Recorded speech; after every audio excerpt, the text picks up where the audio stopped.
नमस्कार, आप देख रहे हैं यूडी न्यूज और मैं हूं आपके साथ बीएल मान। जरा सोचिए, आप अपने बच्चे को सरकारी अस्पताल ले जाते हैं, डॉक्टर मुफ्त दवा देता है, आप भरोसे से उसे सिरप पिलाते हैं, लेकिन बच्चे की हालत सुधरने की बजाय बिगड़ जाती है और बच्चा मौत के करीब पहुंच जाता है।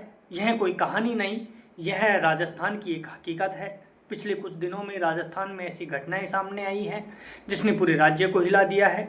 मुफ्त दवा योजना के तहत दी जाने वाली कफ सिरप बच्चों की मौत का कारण बन चुकी है। कम से कम 2 बच्चों की मौत हो चुकी है और कई बीमार हैं। सबसे चौंकाने वाला मामला भरतपुर का है, जहां डॉक्टर ने यह साबित करने के लिए कि दवा सुरक्षित है, खुद वहीं सिरप पी लिया और कुछ घंटों बाद वो अपनी कार में बेहोश मिला। अब सोचिए, जब डॉक्टर ही इस दवा से बेहोश हो जाए तो आम लोगों का क्या होगा। यह सिरप था डेक्सोमेथार्पन हाइड्रोब्रोमाइड आधारित कफ सिरप, जिसे काइसोन फार्मा नामक कंपनी ने बनाया था। कागजों में यह दवा सुरक्षित है, लेकिन हकीकत में बच्चों की जान चली गई। और सबसे बड़ा सवाल यह है कि यह पहली बार नहीं हुआ। इस दवा की कई बैच पहले भी क्वालिटी टेस्ट में फेल हो चुके हैं, फिर भी इसे अस्पतालों तक पहुंचाया गया। तो जवाबदेही किसकी है? किसने इन दवाओं को मंजूरी दी? जांच में सामने आया कि सरकारी खरीद agency Rajasthan medical service corporation limited यानी RMSCL इन दवाओं की सप्लाई की। बताया जा रहा है कि जब बैच फेल हो गए तो कुछ प्राइवेट लैब्स से क्लीन चिट दिलवा दी गई। मतलब या तो सिस्टम ने आंखें मूंद ली या किसी ने सुनिश्चित किया कि ये बैच फेल होकर भी पास हो जाएं। यह लापरवाही नहीं, यह मिलीभगत लगती है।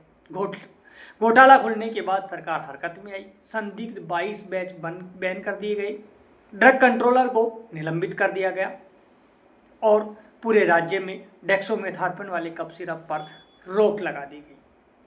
साथ ही साथ कंपनी काइसन फार्मा की जांच भी शुरू कर दी। लेकिन सच्चाई यह है कि यह सब डैमेज कंट्रोल है। असली नुकसान तो हो चुका है, बच्चे मर चुके हैं, परिवार बर्बाद हो चुके हैं। सोचिए उन परिवारों के बारे में जो सरकारी अस्पताल इसलिए गए क्योंकि उनके पास प्राइवेट इलाज का खर्चा नहीं था। मुफ्त दवा योजना उनके लिए हकीकत थी, लेकिन वही दवा उनके बच्चों की मौत का कारण बन गई। एक माँ ने कहा, हमने सरकारी दवा पर भरोसा किया, लेकिन उसी ने मेरा बच्चा छीन लिया।